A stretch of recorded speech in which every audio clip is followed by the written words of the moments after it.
Hello, it's my privilege to be speaking to you today about the in silico recommendations in our recent PSGs that Dr. Han alluded to. So I have several learning objectives for today's talk. The first is that by the end of the talk, I'd like for you to be able to identify recent product-specific guidance or PSG documents that include detailed language regarding the use of in silico modeling for orally inhaled drug products or OIDPs. The second is I'd like for you to be able to list potential roles for in silico studies within alternative bioequivalence or BE approaches for OIDPs. And finally, I'd like for you to be able to describe recent PSG recommendations for in silico study design and model credibility establishment.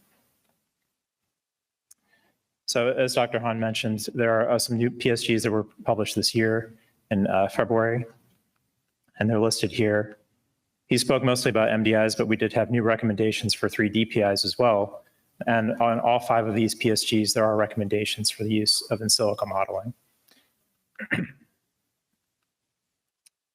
So the first of the 2 options is an option that does not include a comparative clinical endpoint or pharmacodynamic BE study. And the PSG for formoterol fumarate glycopyrrolate is the one I'd like to draw your attention to because this has the detailed language for computational modeling. All the others just sort of refer back to this PSG. So computational modeling is not included in the 2 BE options, but there is detailed language given there to clarify purposes for why you might want to use a model. So what are the 2 potential roles that we've identified in our PSG? The first is to identify biorelevant limits for BE comparison of key recommended studies by establishing correlations between results of in vitro and or in vivo studies and in silico regional deposition predictions, and also to conduct virtual BE trials using regional deposition predictions. And I'm going to get into that in a little bit more detail later on. So if you have an in silico study that you'd like to use for your application, I've got some details here about the design. So first, a little bit about the different types of modeling you might use. You might use computational fluid dynamics or CFD modeling. And what this does is it allows for prediction of fluid and particle transport such that you can predict deposition in the different regions of the lung. It allows for consideration of realistic geometries such as a realistic mouth-throat or realistic lung geometry, and can be validated with in vivo or in vitro data. So I've got a couple of animations here. The animation on the top is showing the results of a CFD simulation, and this would be the prediction of the fluid motion. And then the bottom simulation here is showing the particle motion within that flow field. And then when the particles deposit, that's when you quantify deposition in the different regions. Another type of modeling is semi-empirical regional deposition modeling. So this is essentially doing the same thing that the CFD model does. It just has a different mathematical formulation using algebraic equations and some empirical formulations. Branch-specific deposition probability is the ultimate goal of this model. And then the deposition values are summed across the branch levels to obtain regional deposition. And this is an example of what this might look like if you have the results from a study like this. One thing to mention is that this was originally developed for toxicology purposes, and some of the equations have been changed a little bit to fit for a pharmaceutical application. So how might you use regional deposition modeling to support OIDP, generic OIDP? So as I mentioned before, biorelevant BE limits. This would be testing the sensitivity of deposition in central and peripheral lung regions to differences in vitro metrics such as APSD with realistic mouth-throat models or plume geometry. And the purpose of doing this would be to potentially widen the limits for in vitro comparison. If you have an in vitro study that may be failing by a little bit, you may believe that when you propagate this into the lung, that it may not constitute an actual difference at the site of action. So you could potentially use a model to widen those limits a little bit. Also, virtual BE trials. So this could be conducted almost like another study and could provide additional assurance of BE, especially if you're taking an alternative approach to what's already recommended now, but outside of one of the 2 recommended options. One thing I'd like to mention is that it's important when you're building a model to connect with in vitro data, and this is applicable for PBPK too. For a deposition model, the APSD results from realistic mouth-throat testing or semi-empirical can be useful for semi-empirical or CFD models. as inputs, but they can also be used as validation data to compare the mouth throat deposition with. If you have a PBPK model, dissolution data can be used as an input, but also could be used to assess the bioequivalence of the different dissolution methods. And other relevant studies are plume geometry and spray velocity. So with these studies, these can provide model inputs as well. And lastly, it's important to ensure that your modeling assumptions and results are not in conflict with the collected in vitro data. So for example, if you have deposition data in one of the mouth throat models here, you would want to make sure that your model is matching that mouth throat model. So how can we consider variability within deposition predictions? One way would be to consider a population modeling approach. And this was an interesting paper I found from a few years ago, where they used something called functional respiratory imaging to predict regional deposition in 20 different patient-specific geometries. And this technique allows for using high-resolution computed tomography scan data to define patient-specific inhalation profiles in addition to the lung models. So what you have are inhalation profiles and lungs that are paired together. And then they predicted deposition in 2 different MDIs and then compared them. So you could think of, if you're doing this to support your application, it would be almost like an in vivo study where you're selecting the proper number of subjects to power your study. Another approach could be use representative models. And we have an example here from a GDUFA-funded research project to the University of Florida. And they predicted lobar deposition using CFD models. And they had 10 different models, 2 for healthy subjects and 8 for asthmatic subjects. And they predicted using monodispersed particle injections. So these results here are showing deposition predictions in the 5 different lobes for the 4 different particle sizes. You can see the lobes are abbreviated as LUL, LLL, et cetera. And you have healthy female, HF, healthy male, HM, cluster 1, 2, 3, and 4. And each cluster was considered to be a subtype of asthma. And you can tell that depending on the particle size or the lobe, that the variability could be very little or it could be very high.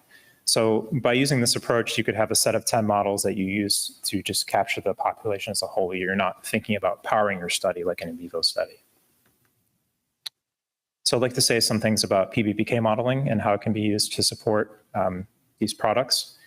This is a compartmental modeling approach. It allows for prediction of both local and systemic PK by simultaneously predicting dissolution, absorption through lung tissue, metabolism, and by integrating with the systemic model. You would validate this using in vivo PK data. This figure on the left shows an example of this. And in this case, there were 2 predicted curves, and each had a different deposition input. So you can see that deposition can affect your PK outcome. So why might we use PBPK modeling? So one way would be to understand the role of regional deposition, because while we pretty much accept that regional deposition is important for these products, it might not always be a perfect surrogate for regional absorption because you have mucociliary clearance that can move slowly dissolving or slowly permeating particles to different regions. So that you can then use this to understand the impact of dissolution and permeation, and also potentially to predict regional absorption. This also can be useful for understanding relationships between charcoal block PK data and regional drug delivery. There have been several research efforts, both within and without FDA, to understand if we can take a charcoal block PK study and say, take some of the metrics to then use it as kind of a surrogate for regional drug delivery. So you could use modeling to support that kind of approach.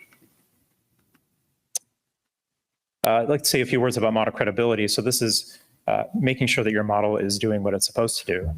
And in our recommendations, we have some language about the American Society of Mechanical Engineers Verification and Validation 40 standard. This was a standard developed for computational modeling of medical devices, and we've repurposed it for pharmaceutical products. So a few ideas here. The context of use is something you might have heard before. This describes what question the model is addressing and to what extent. And model risk is determined by something called decision consequence and model influence. So you can see this figure here. Decision consequence would be what's the consequence of a bad decision. So usually this is not really tied to the modeling itself. This is just like, say if we approved a bad generic, what would happen? So a high decision consequence would be for a product where it could result in death. That would be like the worst thing that could happen. Low risk would be just a minor inconvenience. But then there's also the model influence, which is how much are you using the model to actually make the decision. So if you're not using the model very much to make the decision, even if it is a high decision consequence, it might not be a high-risk model because the model is only playing part of the role in that decision. And next, I'd like to say a few words about verification and validation. So model verification, this is ensuring that your numerical solutions to the relevant equations are accurate. So for most of these models, these are not analytical models. We're using some kind of complicated numerical approach to solve the equations. For example, for CFD models, this can involve comparing model predictions for simplified scenarios with analytical results. And one example is pressure drop through a pipe. So anyone who has engineering background probably is familiar with this example. Mesh and time step sensitivity, this is something sort of specific to CFD, but if you've ever seen a CFD model, this is something that's important. For PBPK models, this can look like checking the solver settings to make sure that truncation and round-off error have been minimized. So it's just essentially making sure that your model is working the way it's supposed to. But then for validation, for regional deposition, the question is, how do we validate these models and what data sources do we have? We've focused on in vivo data sources. So gamma scintigraphy is one source. This provides a two-dimensional image, and central to peripheral ratio can be quantified using this. There's also SPECT-CT and PET-CT, which can provide three-dimensional images. And this here shows an example of gamma scintigraphy where you can see the radio-labeled aerosol deposition locations. And on the bottom, there's different schemes for how you divide this into central and peripheral regions, which you can see can actually vary quite a bit from one study to another and can present another challenge. So one way we've thought about overcoming some of the limitations with comparing with in vivo studies is a lung mapping approach. And so like I'm saying, these are two-dimensional schemes, but the problem is your lung is three-dimensional, right? So if you think about that C area in the middle, you actually have peripheral lung airways that are pointing out in that area. So you need to kind of differentiate where is the actual CMP regions.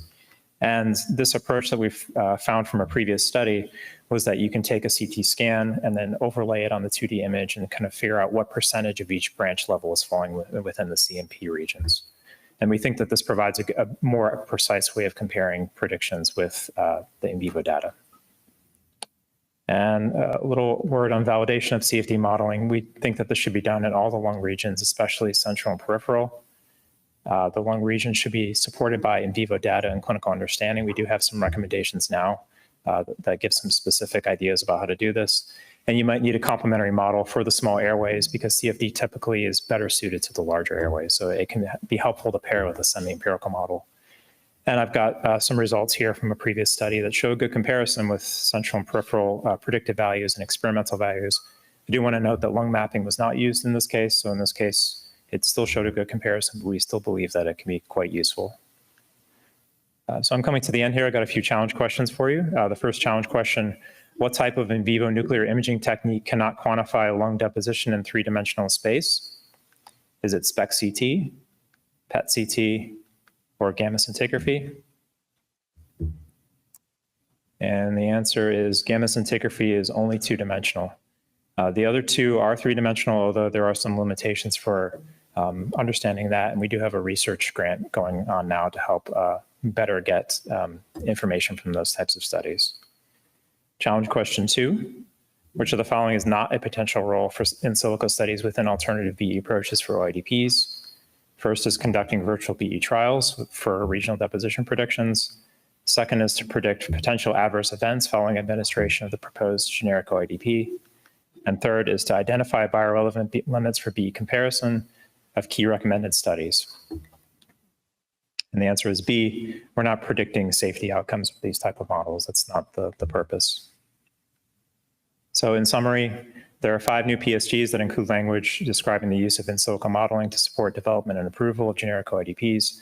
And of course, as Dr. Heim mentioned, there are another 4 that were revised last month. So we have 9 now in total showing these recommendations. And in silico models might be used to establish biorelevant BE limits for recommended in vitro and/or in vivo studies, or to conduct virtual BE trials. In silico study design should consider in vitro data sources and methods for capturing population variability.